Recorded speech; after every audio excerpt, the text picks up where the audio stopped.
내가 너희에게 전한 것은 주께 받은 것이니 곧 주 예수께서 잡히시던 밤에 떡을 가지사 축사하시고 떼어 이르시되 이것은 너희를 위하는 내 몸이니 이것을 행하여 나를 기념하라 하시고 식후에 또한 그와 같이 잔을 가지시고 이르시되 이 잔은 내 피로 세운 새 언약이니 이것을 행하여 마실 때마다 나를 기념하라 하셨으니 너희가 이 떡을 먹으며 이 잔을 마실 때마다 주의 죽으심을 그가 오실 때까지 전하는 것이니라.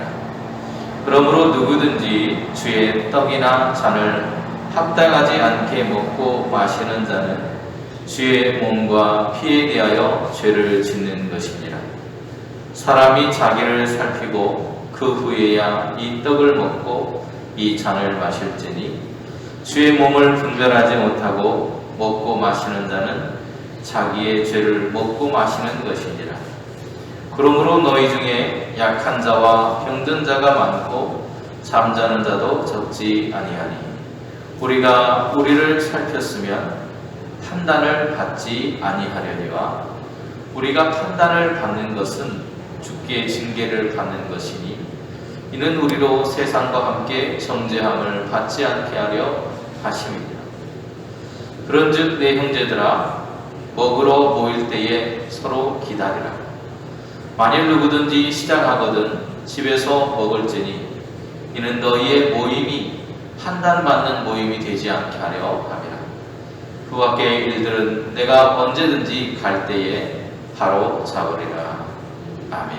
지난주에 우리가 함께 말씀을 지난번에 나눴는데 함께 식탁에 모임을 갖는 것 그것 때문에 고린도 교회 안에 문제가 발생했다라고 하는 이야기를 함께 나눈 거죠. 그래서 사람들이 자기가 가져온 음식을 함께 기다려서 공동체의 사람들과 나눠 먹는 게 아니고 자기의 배를 채우기 위해서 허겁지겁 자기 욕심을 채우느라고 또 내 것이라고 하는 그 마음 때문에 자기의 만찬이 되어버리고 말았다는 이야기를 했었습니다. 그래서 하나님의 만찬이 되어야 할 그 자리가 하나님의 만찬의 의미는 사라지고 단순히 먹고 마시는 자리가 되었다라고 하는 이야기를 나누었습니다. 그래서 그들은 배려를 하고 사랑하는 마음이 동반되어야 함을 잊어버리고 그저 먹는 데 집중했다는 것입니다. 형제의 필요를 돌보려는 정신이 없이 자신만을 생각하는 이기적인 삶, 이러한 모습으로는 교회가 교회로서의 역할을 온전히 감당할 수 없습니다. 낮은 자, 연약한 자, 가난한 사람들을 용납하신 주님의 그 마음, 그 모습을 우리가 잊어버린다면 교회는 세상으로부터 멸시를 당하게 될 것입니다. 그리고 하나님의 영광을 가리는 교회가 될 것입니다. 주 안에서 모이는 우리의 모임이 되어야 하는 것이죠. 우리의 모임 가운데 소외된 사람들이 없도록 차별 없는 그리스도의 정신이 살아있는 우리의 모임이 되어야 함을 지난 시간에 우리가 말씀을 통해서 함께 배웠습니다. 이제는 그 이야기를 가지고 바울이 고린도 교인들에게 정말 성찬이 가지고 있는 의미가 무엇이고 우리가 어떻게 살아가야 할까라고 하는 것에 대한 이야기를 들려주고 있는 것이 우리가 함께 읽은 23절부터 34절까지의 말씀이라고 할 수 있습니다. 우리가 모이는 그런 모임들은요 목적이 있습니다. 우리가 여러 가지 모임을 하죠. 그죠? 교회에서 모이는 예배, 하나님께 영광 돌리고 감사드리기 위한 예배도 있고요. 우리가 개인적인 개와 같은 그런 모임들은 친목을 도모하기 위한 그런 모임들이 있습니다. 그리고 지난번에 우리가 모였던 가족들과 함께 모였던 명절의 그 모임을 통해서 흩어졌던 가족들이 사랑을 회복하고 또 위로받는 그런 시간을 갖기 위해서 그런 모임들을 하기로 하죠. 그 목적으로부터 벗어나게 된다면 그 자리는 분쟁과 다툼이 일어나게 됩니다. 그 모임은 유익한 모임이 아니라 무익한 모임이 될 수밖에 없습니다. 서로의 다름을 인정하고 부족함을 채워주고 덮어주는 모임이 교회입니다. 그러나 그렇게 아름다운 목적으로 모였던 모임들도 모이다가 보면 사람의 욕심과 욕망에 따라서 그 목적을 상실하게 되고, 그런 목적을 상실하다 보면 사람들 사이에 분쟁이 일어나고, 그리고 분쟁이 일어날 때면 네 편 내 편 갈라지는 모습을 보게 됩니다. 참으로 안타깝습니다. 예수님께서 제자들과의 마지막 식탁을 통해서 나누셨던 만찬의 행위가 바울 시대의 초대교회까지 이어졌던 것을 우리가 볼 수 있습니다. 그 안에서 다양한 문제들이 있었던 것을 지난 시간에 우리가 함께 배웠죠. 특별히 고린도 교회의 성도들이 행했던 만찬의 모임이 처음에는 서로가 함께 음식을 나누어 먹는 그런 공동체가 되겠다는 마음으로 그들이 함께 그런 모임을 가졌지만, 그들이 모이다 보니까 부유한 사람들과 가난한 사람들 사이에 분쟁이 발생했다는 것을 알았습니다. 이처럼 고린도 교회 성도들은 저녁에 모여서 주의 만찬을 함께 먹으면서 교제도 하고 하나님에 대한 예배도 드렸던 것으로 보여집니다. 그때 부자나 상전들은 일찍 모일 수 있었지만 가난한 사람들은 일을 하느라고 일찍 올 수가 없었습니다. 그러다 보니 일찍은 부유한 사람들이 음식을 가져다 먼저 먹는 일들이 발생했죠. 늦게 온 가난한 사람들은 저기 가면 먹을 수 있겠다, 위로를 받겠다, 우리가 주 안에서 함께 모인 모임이기 때문에 저 안에 가면 하나님의 사랑도 회복할 수 있겠지 하고 소망을 가지고 갔는데, 그곳에서조차도 사람들에게 차별받게 되었다는 것입니다. 얼마나 상실감이 들었겠습니까? 그곳에 가도 주님이 함께 음식을 나누면서 가난한 자들의 벽없는 해결해 주셨던 교회의 본래의 모습이 사라져버린 상태였다는 것. 그 저녁의 모임은 각자가 음식을 가져와서 모두가 함께 그리스도의 사랑의 교제를 나누는데 그 목적이 있었다는 거예요. 그런데 그 목적이 잊어버렸습니다. 여러분, 며느리들이 명절을 왜 싫어하죠? 며느리들이 명절 왜 싫어합니까? 명절로 가면 가족들하고 함께 대화도 하고 쉬기도 하고 이렇게 위로도 받고 해야 되는데 뭐만 하다 와요? 뒷설거지만 하다가 와요. 그러니까 지쳐가지고 오히려 차라리 안 갔으면 하는 사람들이 생겨난다고 하죠. 목적을 상실하는 모습이죠. 오늘 교회 공동체 안에도 이러한 모습들이 보였다라는 겁니다. 특별히 그 고린도 교회가 사람들이 늦게 오는 사람들을 기다려주지 않는 그 모습 때문에 아픔을 경험하게 됐다는 거예요. 바울은 그런 사람들, 가난한 사람들에 대한 배려를 우리가 해야 됩니다. 그리고 우리가 처음 만났던 그 목적을 잊어버려서 안 됩니다라고 강조하고 있다는 것입니다. 교회의 모임이 세상의 모임과 다른 이유는 바로 여기에 있다는 거예요. 하나님의 말씀이 우리의 기준이 되고요, 그리스도께서 걸어가셨던 그 길을 따라가는 사람들의 모임이기 때문에 주님께서 우리를 사랑으로 대하셨고 차별 없이 대하셨던 것처럼 교회 공동체 안에서는 이런 사랑과 차별 없는 모습이 보여져야 된다는 것입니다. 교회의 하나님의 말씀이 아닌 세상의 원칙과 기준, 내가 가져왔으니까 내가 먹으면 돼 라고 하는 기준, 저 사람들 안 기다려줘도 돼, 내가 가져왔는데 내가 떳떳하게 먹으면 되잖아 라고 하는 것은 통하지 않는다는 거예요. 그것은 그리스도의 길이 아니라 세상의 길일 수밖에 없기 때문입니다. 그 세상의 길을 따라가는 동안에 우리는 사랑으로 섬기는 것이 아니라 높아지려 하는 마음이 생겨나기 시작합니다. 그래서 교회 공동체의 모임이라고 모였던 그 모임은 더 이상 교회의 모임이 될 수 없다고 바울은 말하고 있습니다. 그러면 그 성찬의 그런 목적이 무엇이었는가?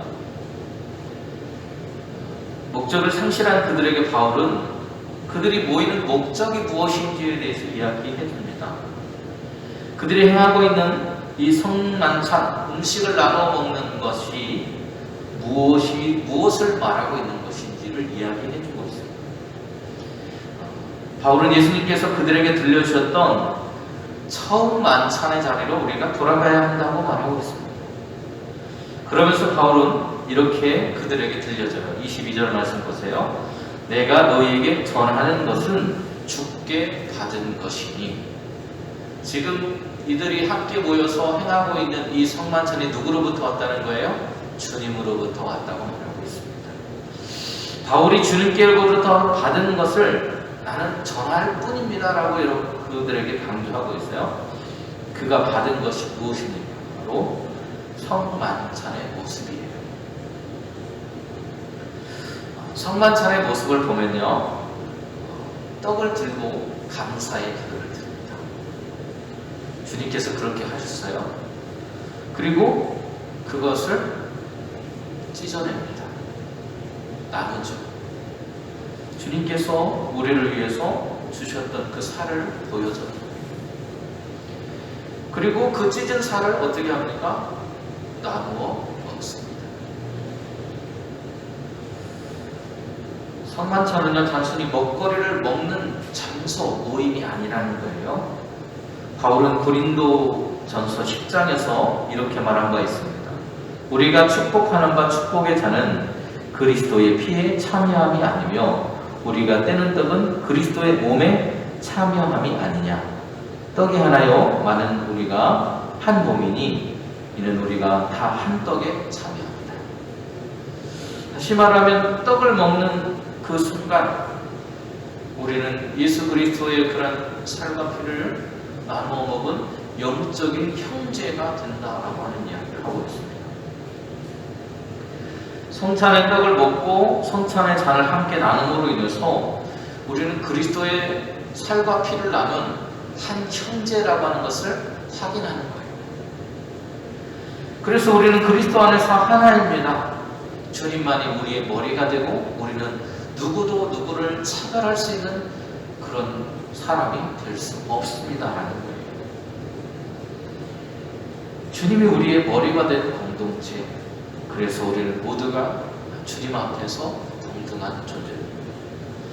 교회는 우리가 속해 있는 지교회를 말하는 것이 아니라 그리스도 예수를 우리의 구주로 믿고 그분을 우리의 머리로 삼고 주님의 살과 함께 그분의 우리를 위해서 흘리신 그 보혈의 공로를 함께 기억하고 그 공로에 따라서 용서받은 자라고 하는 사실을 기억하면서 주님의 마음으로 세상을 해서 나도 그렇게 살겠다라고 하는 것을 결단하는 자리가 바로 그 자리라는 겁니다. 이 말을 다른 말로 해보면 우리가 속해 있는 교회라고 하는 것은 단순히 어떤 건물을 말하는 것이 아니라 예수님이 우리에게 보여주셨던 자신의 온 삶을 내어주신 그 사랑, 그 섬김을 우리도 배워서 그렇게 살겠습니다라고 고백하는 사람들이 모이는 공동체라는 것입니다. 그래서 우리가 그리스도인으로 살아가는 목적은 예수님은 제자들을 향해서 그 목적에 대해서 이렇게 말씀을 하십니다. 오늘 바울이 전합니다. 이렇게 전해요. 이것은 너희를 위하는 내 몸이니 이것을 행하여 나를 기념하라. 성만찬을 행하라는 거예요. 아까 뭐 한다고 그랬어요? 떡을 들고 감사하고 그리고 그것을 찢고 나누는 것입니다. 우리의 삶을 나누는 거예요. 주님께서 우리에게 자신의 몸과 피를 나누어 주심으로 사랑해 주신 것처럼 우리를 향하신 하나님의 사랑, 내가 받았던 예수님의 그 사랑을 우리도 세상으로 나가서 사람들과 함께 부딪히면서 그들에게 예수님의 그 사랑을 증거하는 거라는 겁니다. 십자가를 통해서 자신의 물과 피를 쏟아서 우리의 죄를 용서하신 바로 그 사랑, 죄와 허물로 죽을 수밖에 없었던 인생들을 살리신 그 생명의 역사, 그것을 나누는 것, 그것이 성찬의 의미입니다. 우리는 그 사랑을 받은 공동체입니다. 그 사랑을 받은 공동체이기 때문에 온 삶을 들여서 헌신하는 거예요. 주님께서 우리에게 자신을 내어주신 그 모습대로 우리도 나가서 우리의 삶을 드리는 겁니다. 그래서 우리가 드리는 헌금, 또 우리가 몸으로 드리는 봉사, 이 모든 것들이 다 그러한 사랑의 실천에 사용되어지는 것입니다. 우리의 모임의 목적은 바로 그것을 결단하는 자리라는 겁니다. 누군가 하겠지가 아니라 주님께서 나를 위해서 보여주신 바로 그대로 너희도, 아니 나도 그렇게 하겠습니다. 나도 그 사랑의 길을 걸어가겠습니다. 나도 이웃을 섬기는 그 일을 행하겠습니다. 내가 주님 앞에서 우리가 함께 모여서 형제인 것, 그리스도 안의 형제인 것을 고백하고 그 형제의 공동체로서 함께 사랑하겠습니다라는 것이 오늘 용산교회의 그런 모습이 되어야 한다고 말하고 있습니다. 그러기에 성찬은 함부로 행해서는 안 되고, 그 성찬의 모임의 자리는 특별히 그런 고백의 마음을 가지고 서 있는 사람들이 주님의 살과 피를 나누는 장소였다는 것입니다. 주님은 나의 구주이십니다. 십자가의 희생과 사랑에 감사하고 오늘 주님이 걸어가셨던 그 길을, 나도 그 십자가의 길을 걸어가겠습니다. 바로 그것이 우리의 진정한 먹음의 그리고 나눔의 의미라고 하는 것을 오늘도 기억하며 살아갈 수 있기를 간절히 소망합니다. 그런 마음이 있는 사람들은 오늘 바울이 말하고 있는 것처럼 기다려 줄 수 있다는 거예요. 33절에 말하죠. 그런즉 내 형제들아 먹으러 모일 때에 서로 기다리라. 이 마음이 없으면 기다려주지 못한다는 거예요. 그 마음을 가지고 서로를 기다려주고 용납해주고 할 수 있는 오늘 우리 용산교회 사랑의 공동체가 될 수 있기를 간절히 소망합니다. 로마서 15장 2절은 우리에게 오늘도 이렇게 전하고 있습니다. 우리 각 사람이 이웃을 기쁘게 하되 선을 이루고 덕을 세우도록 할지니라. 기도하겠습니다. 내려오신 주님, 오늘 우리가 주님 앞에 함께 모여 주님의 피와 살을 나는 한 형제 자매요, 주 안에서의 교회로서의 공동체, 주님의 사랑받은 자들의 모임이라고 하는 사실을 기억할 때 우리는 누군가를 용납하고 그들이 그 위치에, 믿음의 자리에 설 수 있도록, 또 그들이 우리와 함께 나눔의 자리에 이를 때까지 그들을 기다려줄 수 있는 넓은 마음, 성숙한 신앙의 모습을 간직할 수 있다고 바울은 우리에게 가르쳐 줍니다. 주님, 우리의 매일의 삶이 이런 성숙한 신앙의 자리에 설 수 있도록 은혜로 함께하여 주시옵소서. 예수님 이름으로 기도합니다.